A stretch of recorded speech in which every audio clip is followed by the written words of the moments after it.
another episode of Accessibility. I'm your host Laura. I'm a white woman with bright blue hair, shaved on one side, wearing a plain black dress. A few weeks ago, in early July, we talked on this show about Resident Evil Village because, at the time, it seemed all but confirmed that a new piece of accessibility support was coming to the game, but was going to be locked behind a paywall. Since then, we have had somewhat of an update on that story.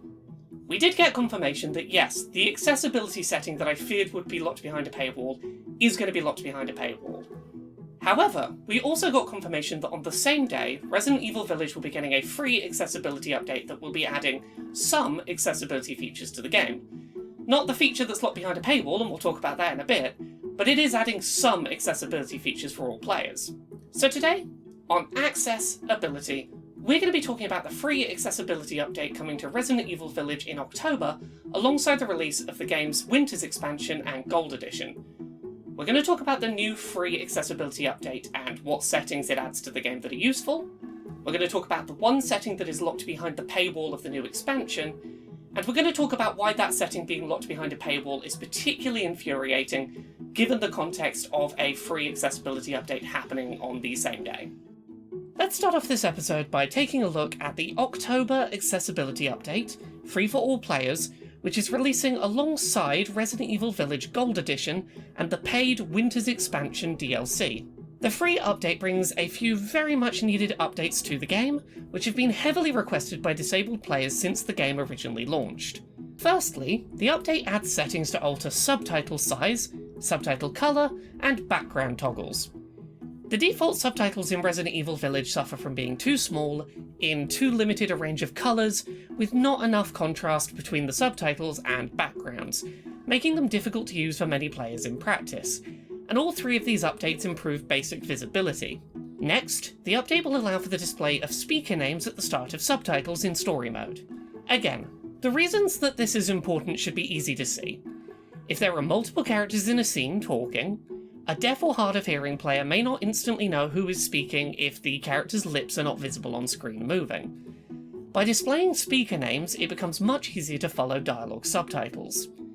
Another much requested feature, the addition of closed captions. Where subtitles simply list dialogue being spoken by characters, closed captions include subtitles for non-dialogue sounds, such as an explanation that there was the sound of a large creature out of sight stomping towards a building, or a howling sound as a creature approaches your location. These give context for tone, ambience, and storytelling that's told through wordless audio. Lastly, the free updates adds a permanent center screen reticle, a setting which can help to mitigate feelings of motion sickness in players who find themselves prone to illness when playing certain first-person games. It's not a one-size-fits-all solution, it doesn't fix motion sickness entirely by itself, but for some players it can help to lessen symptoms of motion sickness while playing. Now, that final option, the permanent reticle, is really important. A lot of players who are prone to occasional motion sickness found Resident Evil Village a difficult video game to play comfortably, myself included. Due to a combination of lots of different small factors, the game seems a little more prone to setting off motion sickness in players than comparable first-person titles, and any tools being added that could lessen motion sickness for players are greatly appreciated.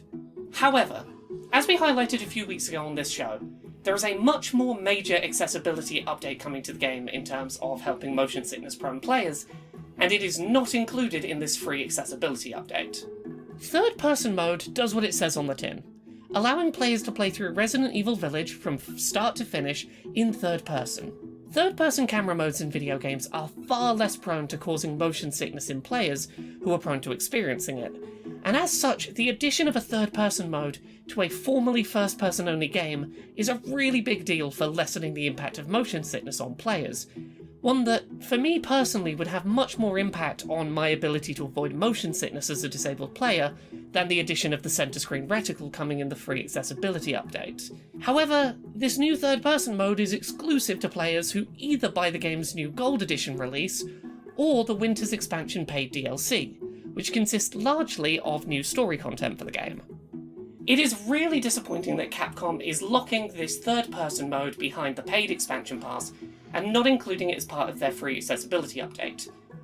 They've demonstrated with the inclusion of the permanent centre screen reticle that they recognise that motion sickness is a problem to be addressed with accessibility, that it is something that impacts disabled players being able to comfortably play their game, that it's something they need to address. But the most radical thing they've done to help motion sick players is locked behind a paid expansion and not included in the free accessibility update, and to me that suggests they don't fundamentally understand that this is something that is important to people who have motion sickness issues like myself. Additionally, I really don't think that third-person mode needed to be included in the paid Winter's Expansion DLC. That DLC has new story content, and I think most people are purchasing it for that. I think that if you had taken third-person mode and just made it part of this accessibility update, and just had the new story content be what you were selling the Winter's Expansion on, I don't think it would have had a major impact on DLC sales.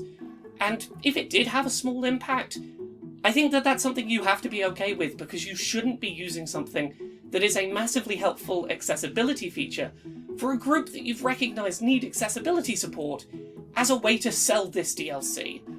You recognise that accessibility should be part of free updates, you shouldn't be bundling it in with paid expansions. To see a free accessibility update come to the game and demonstrate that Capcom recognises the need for accessibility, and on the exact same day sell a solution to an accessibility problem for some of those players as part of paid DLC, I really hoped for better from Capcom. I didn't think we would get better, but I hoped for better.